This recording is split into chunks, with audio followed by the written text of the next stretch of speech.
Honest question. Are you a business owner who was caught with their pants down when TikTok suddenly went down? I wasn't very active on TikTok, but I was using CapCut for everything.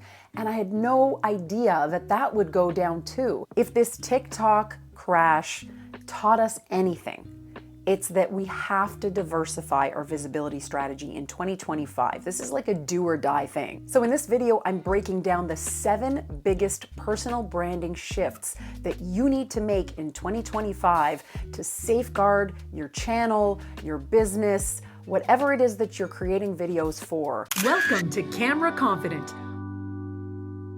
Even if you don't use TikTok frequently, if it's any part of your visibility journey, once it goes dark, you realize why you need to diversify where you are showing up on video. This is one of those lessons that we learn in the financial world. You don't want to put all your eggs in one basket. You don't want to put all of your investments in one single investment, because if something happens to that, guess what?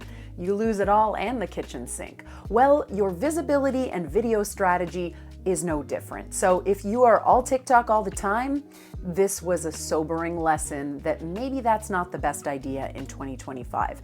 If you are only on Instagram, only on LinkedIn, only on YouTube, that is a strategy that could be really great in the short term, but you do have to backstop it in some way to have a strategy to be visible somewhere else. Some of you who've been following me for a while might think this is a contradiction, because I have said before, focus on one platform, get really good at that platform, and then expand beyond that. And I still stand by that. What I'm saying is, do you have an email list?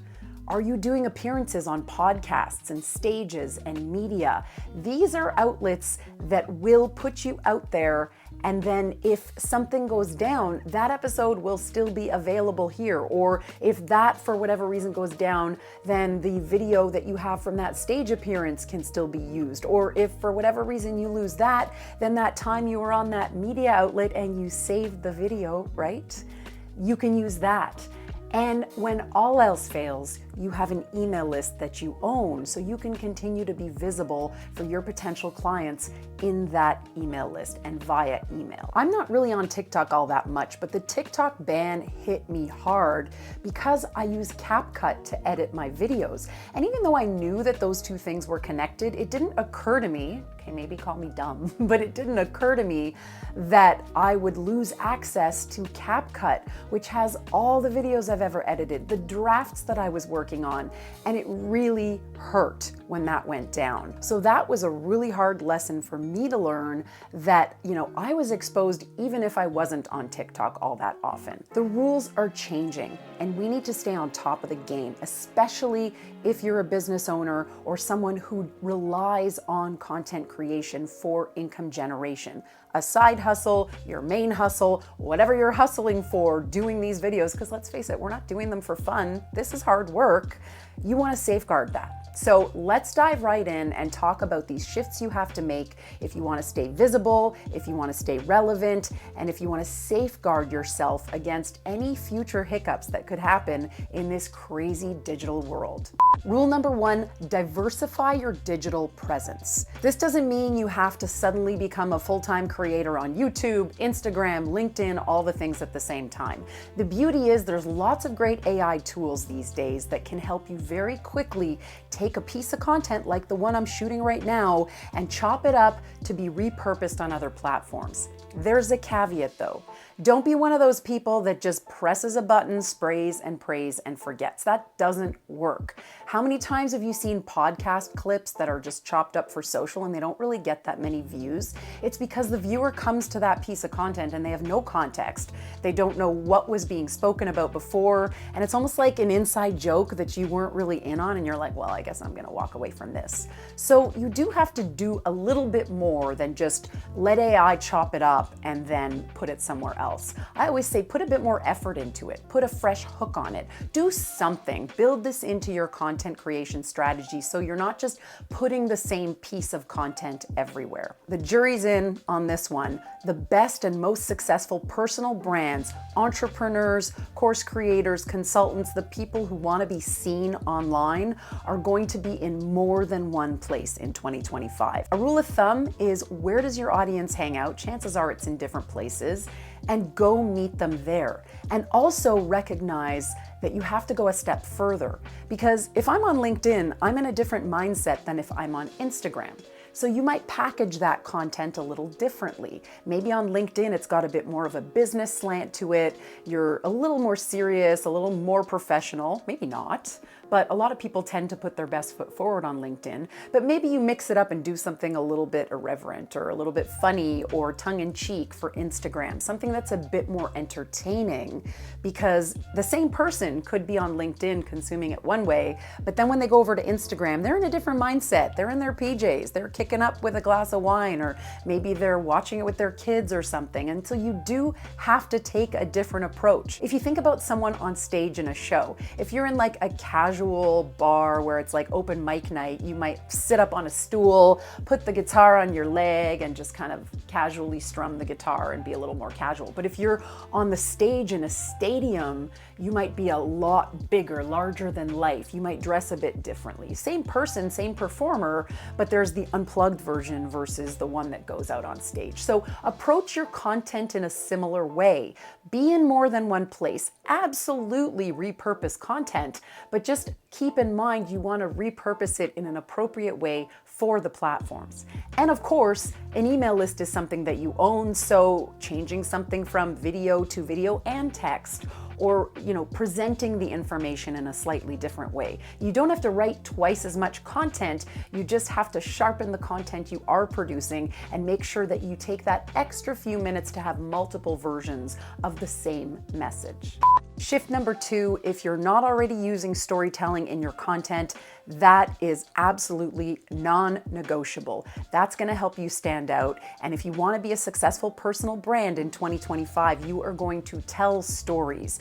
You're going to produce content through the lens of the story that you're telling your ideal client to show them the transformation that they can achieve if they work with you, follow you, take your advice. People aren't just buying products and services, they're buying trust, they're buying relatability, they're buying the connection that they feel with you. Whether you're actually selling something or you're trying to get the viewer to invest their time in watching you, as so many people are on YouTube, that's still asking for something. Time is the one resource that is universal, that we all don't have enough of. So even if you're not selling anything for money, you are still asking someone to invest their time in watching you. So make it worth their while. Don't just spray and pray, and be respectful of what they have given you, which is their time. So don't waste their time, and make sure that you engage them in a way that actually will create connection, and that will make them relate to you more, it'll make them trust you more, and it'll make them want to invest with you more, whether it's money or time. Shift number 3, absolutely use AI all day long, but use it in a smart and responsible way. Look, people are totally attuned to the fact that everybody is using AI. People can spot things a mile away. I was at a conference where somebody was like, I don't want to unlock, unleash, let go, or be real, and she literally listed all of the very common, generic, cringe-worthy terms that ChatGPT spits out. And if you've been using ChatGPT long enough, you'll have seen these phrases, because it's a lot of this repetitive stuff that looks like it could be in anybody's content. So absolutely use AI in content creation, but use it on the strategy side. Use it on the productivity and efficiency side. Use it for ideation. Use it for basically the things that people don't necessarily see. When it comes to you being on camera, don't use things to fix your eye contact, because that's manipulative. Don't use things that enhance your backgrounds or, make you look fake in any way, unless that's your niche and people expect that, and that's part of what you come on video to do.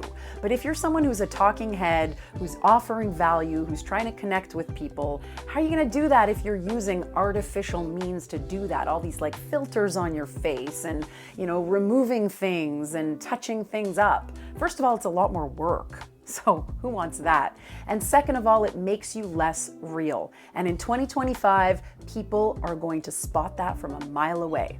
So just don't do it.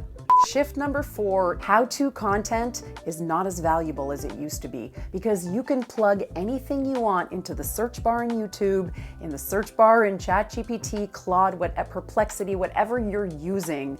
Knowledge is cheap. Stuff that teaches you how to do stuff, how-to content, that's not going to sustain you anymore.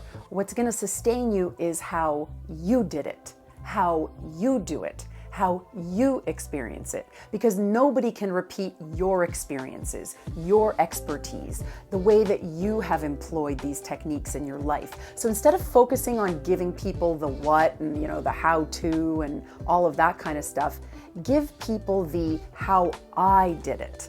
That is going to make you stand out, especially on a platform like YouTube where there's dozens and dozens, maybe thousands of videos that teach the same thing. But why are people going to come to you as a personal brand in 2025? It's going to be because they want to see the unique way that you apply that knowledge, or that you show them how to do that thing, or that maybe you do things in a comical way where you have a sense of humor about it. You make them laugh. Maybe you show up and you look a certain way that they love. Maybe you play music that they really like. There's lots of reasons people will come to you, but in 2025, it's not necessarily going to be because, they'll teach me how to do that. It's because that person will show me how to do that. And that's the person I want to watch, the brand I want to watch. Just try to be real and relatable, like someone's friend or, someone that they really love and respect and cherish. And that's how they're going to do it. That's why people are going to come to you and stick with you as a personal brand in 2025. Shift number 5, video is non-negotiable, guys. I've been saying this for a long time, and I know there's people who are still asking, what about faceless content? Do I really have to show my face? The answer is yes, especially in an age of AI where everything can be produced, even B-roll, so video of stuff, can be produced by robots. I met a guy the other day who created a video, and he needed a video of a marathoner eating potatoes. So he went to Midjourney, one of those image creation platforms, and he typed in the instructions, and up came a guy with a potato who looked like a real person. It was exactly what he wanted. That served his purpose, and that's got a place. But when it comes to you trying to connect with your ideal client, putting up fake and trying to hide behind it is not going to cut it anymore. So a shift that you have to make, if you haven't already, is showing your real face and real voice on video. And if you've been avoiding video, especially as a business owner, now is the year you've got to lean in. This is not going to be a choice for you anymore. If you want to succeed, especially if you're a service-based business, this is a no-brainer, guys. If you're selling products and the products themselves are the star, that's a different case, right? There are obviously exceptions to everything. And for sure, for everything that I'm saying, you're gonna be like, but surely, and you'll find some other example of why this doesn't work or why I'm wrong. Go ahead, let me know in the comments. Bring it. I want to hear it. But I'm telling you right now that people I'm working with, that people that I really respect, they're all out there showing their faces. They're putting their mugs on video, even when they don't feel like it, even when they don't feel good, even when, they're just waking up and they're not in the mood. This is non-negotiable. And the sooner you embrace that and you start to put that into action, the better off you'll be and the more results you're going to see. Shift number 6, community over vanity. And when I say vanity, what I mean is vanity metrics. A lot of people for years have been chasing these numbers of followers, numbers of likes. All that stuff is irrelevant. I met someone the other day who has 1 million subscribers on YouTube and can barely get 100 views on each video. What does that mean? They paid a lot of money for ads to get to that number of subs, but it means nothing because people aren't actually watching. It's all just a bunch of bots. So in an age when I can go and buy followers, what does that really mean? What really means something is the number of comments on your videos, the engagement on your videos. Even if you've only got a few views, if you get comments, go and talk to those people. Leave comments in response. Respond and like every single comment. If someone gives you something negative, There's no such thing as bad publicity in that regard. Have a conversation with the person. That will stir up more conversation. Focus on engagement and community all day long. When you're filming your videos, just like I'm doing in this video, ask your audience not to comment below. What does that even mean? I don't know what comment to leave. Tell them what to comment on. Give them a specific prompt, and then that will be more likely to get you engagement because people will actually be like, oh, okay, I want to answer that specific question. So do people comment on your videos? Let me know below, leave me a comment. It's a simple yes or no. At the very minimum, you should be able to get that if you're attracting the right people. So stop focusing on how many subscribers you have, how many likes you have. That stuff is irrelevant. And even brands and sponsors aren't looking at those numbers as much anymore. They're looking at engagement, at conversions. They're looking at whoever is watching. What is the percentage of those people that's watching till the end? What is the percentage of those people leaving comments? Whatever platform this is on, whether it's on, a social media platform, whether it's on YouTube, whatever it is, the measures that you should be looking for are community. To what extent are you bringing people in, giving them an experience, engaging with them, and having a conversation? That's the shift that if you haven't already made, I highly suggest you focus on in 2025, because that also is a signal to the algorithms of these platforms that pieces of content are worth pushing out to more people. Because if more people engage with them, that means that content is good, and that's going to get you more views and more subs, which in the end is what you've maybe been chasing all along, but you're chasing the wrong thing. That stuff comes. It just comes when you've done the hard work of really understanding and connecting with your audience first. Shift number 7, and this could be a hard one for some people. Think of your personal brand as a media empire. Now that could sound a little bit intimidating, but what I'm saying is, yes, you want to diversify your brand, but you also want to give your audience different experiences through different modalities. So you have video on the one hand, maybe you have a newsletter where you're writing and you're talking to people who are more stimulated by that, reading something that maybe moves them in a different way. We're talking about podcasts where they hear your voice so that they can have that experience, that audio experience. Maybe they're in the car and then they're going to listen to a podcast that you have, or you being on another podcast. They can still do that on YouTube, by the way. It doesn't have to be that they're looking at the screen. Give them the option, right? So the more places you can be, and this is going to require probably bringing on a virtual assistant, somebody who can help you with content creation. This is about consistently showing up and having that predictability that those die-hard audience members that you're trying to curate can rely on you to come to you over and over again. And they know even maybe the day that you're going to release something. Maybe they come to expect a newsletter from you at a certain cadence.